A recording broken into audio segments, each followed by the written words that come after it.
Hi everyone, welcome to Off the Cuff Clarinet, a web series devoted to all things related to the clarinet and clarinet playing. In this video, we're going to talk about the basics of intonation and tuning and what exactly does it mean to be in tune. I remember being a young student and tuning was the thing you did where someone played a note and then everyone played that note at the start of rehearsal and then you just hoped you were in tune and you went on with your day. There's a lot that goes into intonation that doesn't always get talked about in the context of the big rehearsal. And there's a lot of things that are really like idiomatic and idiosyncratic to your specific instrument. So, and the clarinet has all sorts of intonation problems to address. So this is kind of gonna be the first step into a larger discussion of intonation. A couple of myths about tuning, first of all. Myth number one, no piece of equipment, no barrel, no mouthpiece, no clarinet is guaranteed to make you play at a certain pitch level. Some things might be higher or lower in pitch, but nothing is ever guaranteed as saying, okay, this mouthpiece is going to make me play at A440, for instance. Myth number two about intonation, being perfectly in tune with the tuner is not the same thing as being in tune. You know, you can play a note and get it to stop right in the middle.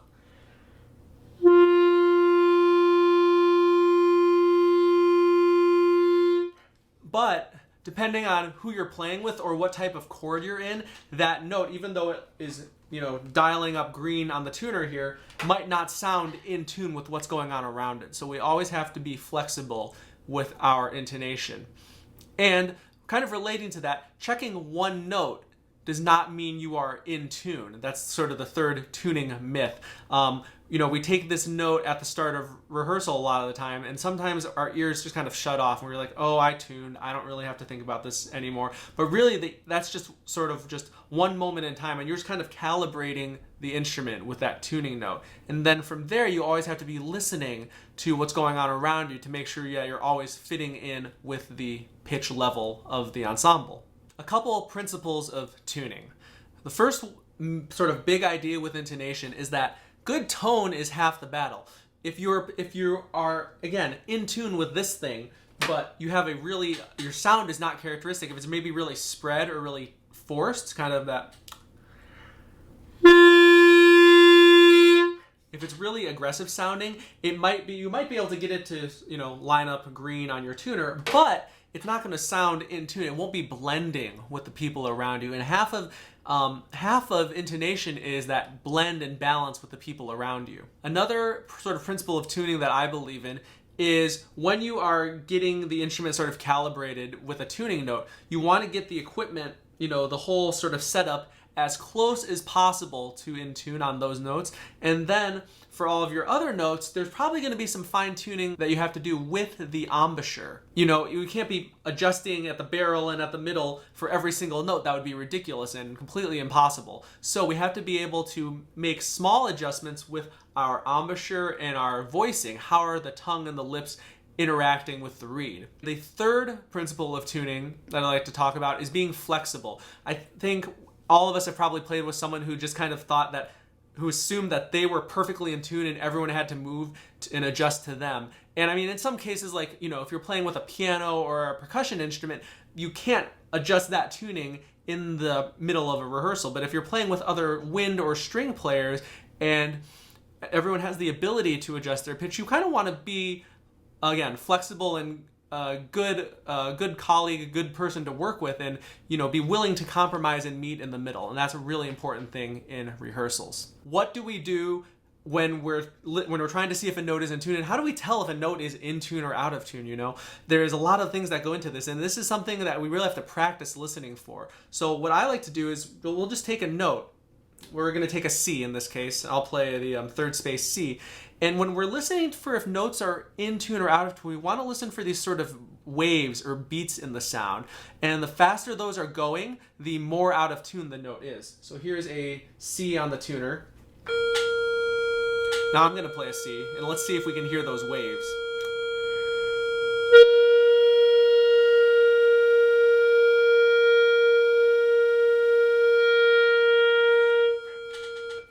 So I'm playing that purposefully out of tune, and it sounds, you can kind of hear that wah, wah, wah, wah, wah, wah, wah happening. I'll do that again and try and listen for that.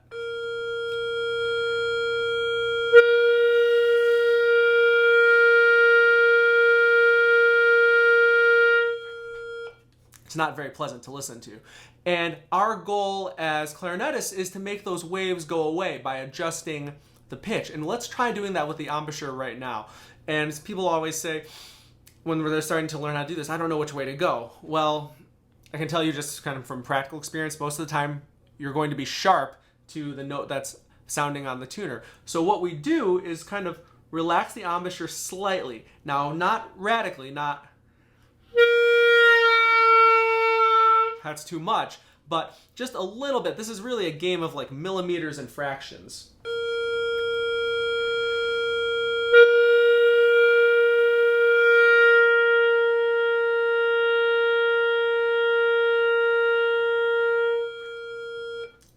If you heard and were listening carefully, by the end of that, the waves got so slow and then they sort of stopped. And that's the sound of being in tune with another pitch. So now what I want to talk about is how do we tune in the context of an ensemble? And for this, we're just going to use that sort of first tuning note as a reference point.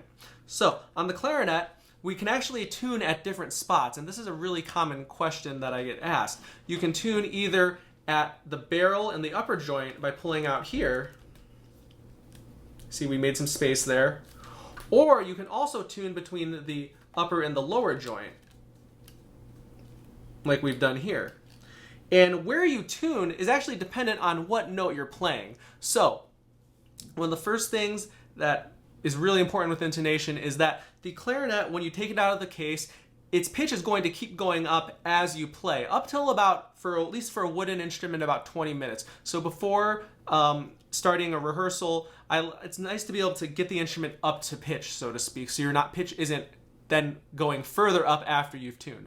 Let's assume you've done that. I was doing that before this video, and the instrument is now warmed up about as high as it will go.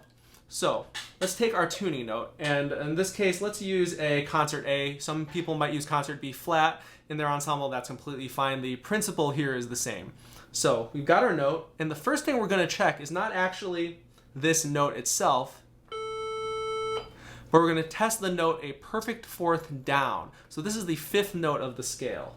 So if we're tuning to concert A, that's our written B natural. And the first note we're going to check is actually the first finger F sharp. And we'll see if we can hear those beats happening. Even though it's not the same pitch, we can still hear the sort of wah, wah, wah in the sound.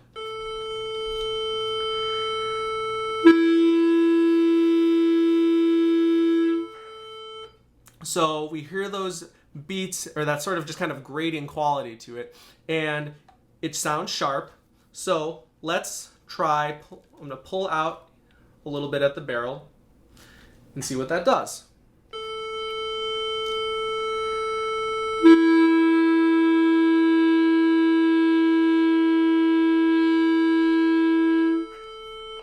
And as you get closer, you want to keep making small adjustments up or down until it feels really set with the way you would play naturally. You don't want to be playing the clarinet ever where you're having to really lip everything up or lip everything down. Kind of want it to be at a sort of neutral embouchure with a good sound. So let's try that one more time. I think I maybe over-adjusted slightly.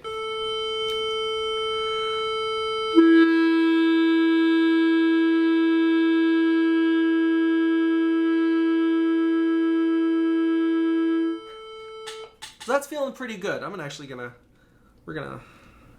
I said, you're always kind of chasing fractions in millimeters here. Let's go with that. And now we're gonna go up a perfect fourth to the note itself. So in this case, that will be the B.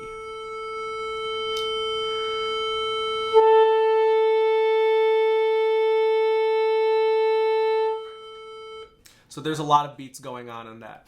And I can tell you right now, it sounds sharp to my ear, but let's just give it a check. So if it's sharp, we want to try and lower the pitch, and we'll try and bring relax the embouchure just a touch. And let's see if that improves the beats.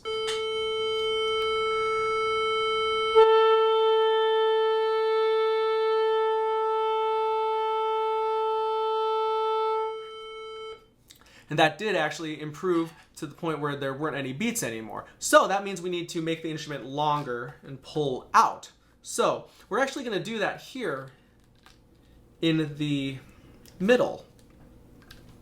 And the reason we're not doing that up here is because we don't want to mess up what we just checked with that, that written first finger F sharp. Let's see how that sounds.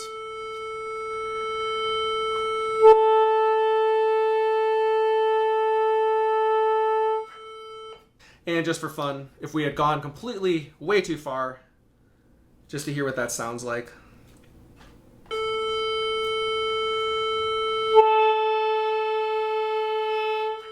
So that's no good either. So you're always trying to find the exact spot where it's going to feel as centered and as in tune as possible. That's how I like to approach tuning when you get a tuning note at the beginning of the rehearsal. And so we have to be able to do that really quickly because no one's going to sit there and wait for you to tune for like 5 minutes. Now, if you tune to a concert B flat in your ensemble, same exact idea, except we're dealing with open G and then the third space C.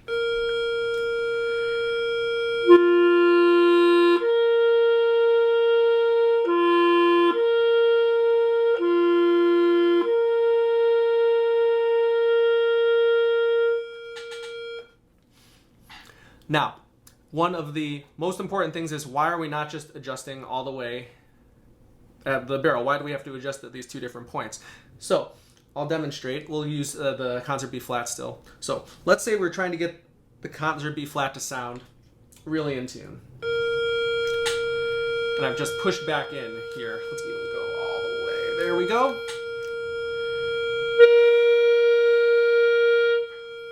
So that's really sharp. So if we pull out enough at the barrel to get this to sound in tune,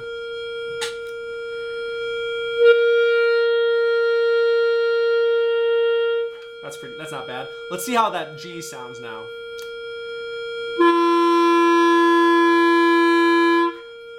That sounds absolutely awful. What happened is when you adjust the instrument here between the barrel and the upper joint, that affects the notes that use the left hand much more than it affects the notes that use the right hand. So since we have to sort of balance between these, that's why we're checking two notes. If we go back and sort of split the difference, we'll end up with a much closer intonation. One more thing about intonation on the clarinet that's really important is don't take the very first second of the sound as what you're going to adjust to. When we play the clarinet, when we exhale, the air that's coming out of our lungs is of a different density than what sustains a few seconds later. So that change in density actually affects the pitch, and you can sort of hear that. That note is going to start pretty sharp and then sort of adjust down.